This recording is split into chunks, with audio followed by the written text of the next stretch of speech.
Advice for a new witch. Believe in magic.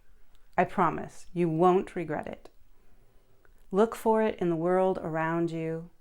Be open enough for it to find you. And don't let anyone tell you it's not real. Magic exists. But I think you already knew that. Reaching out for the female hands around you. I think that would be very important, and that was something that I learned a little bit later than I would have wished. So yeah, to look around and reach for those hands and listen for the stories, and to realize that their experience can enhance your own life as opposed to diminish your life and your experience. If you can be still, and when there's a voice inside you, just let yourself check if it's your own voice or if it's someone else's voice. I think for me, I'm always trying to pull them apart and make sure that I'm having my own thoughts and seeing the world with my own eyes. And it's not as easy as you think. But it's important because it's you in this world. This is your world. And then once you have your own voice, you can go on and really hear the other voices clearly.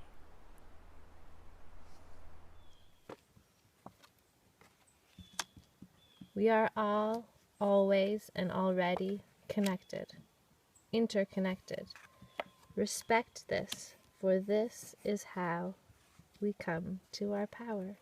Is that it's really important, especially on your career path, that you do the thing that you love to do the most.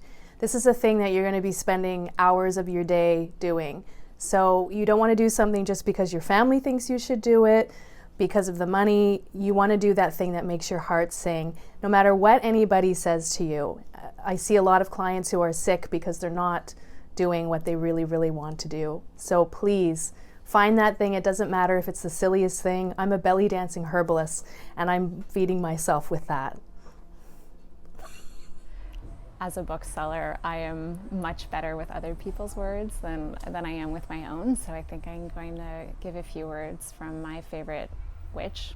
I'm sure she was a witch, Emily Dickinson. This is one of my favorite poems. If I can stop one heart from breaking, I shall not live in vain.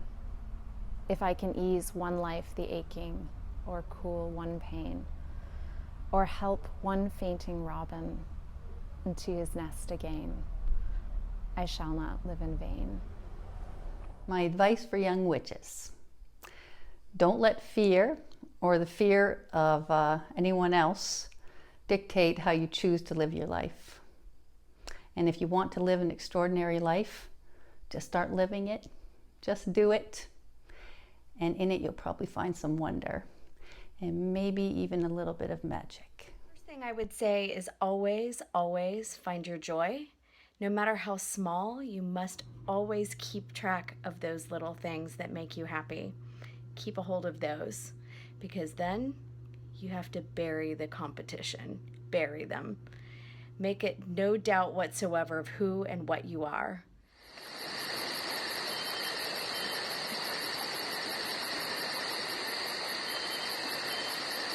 Surround yourself with powerful, amazing, incredible fellow witches that you can bounce ideas off of, that you can go to for help, that you can reach out to amplify your voice and vice versa. I think many of us recognize, maybe even at an early age, that there's something special deep within us. Maybe it's just this little sense of curiosity that we have, or maybe it's a deep sense of knowing, but there's something special there. And it can be hard to put your finger on it. For me, I tend to think of it as a wisdom. And this is a wisdom that has been carried from generations before me, from lifetimes before this one. It's like this little thread that connects us all. And at times that thread's been in danger. Others have tried to break it, but it has held on. It has remained strong. And maybe that's the magic. So my advice would be to appreciate this wisdom that we have, this knowing and this deep understanding, and to really have gratitude for it and for those who came before us. Most of all, trust it. It's so important to play for a full, rounded life. Play doesn't stop when you're a mother or wife, or when you're in business or wear a lab coat. So keep being silly, and let your laugh be full throat. I would say the thing that I would say would be the most important would be to protect myself. I think a lot of people recommend that you stand up for yourself, which is great, but seems very sort of against something. And for me, the moment that I needed was to be in a safe place and to become strong in that safe place. And pull yourself away from the screen, get outside. If you are lucky enough to have a four-legged creature in your life, as I do, then go outside with them and revel in their enjoyment and sensual appreciation of the world around you, which unfortunately we've become rather inured to.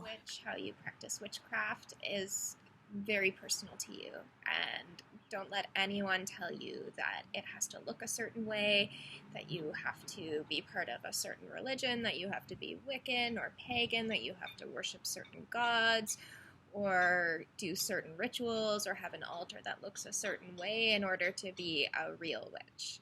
There is no real way to be a witch. Breathe slowly, deeply, and deliberately when you need to listen to your inner voice.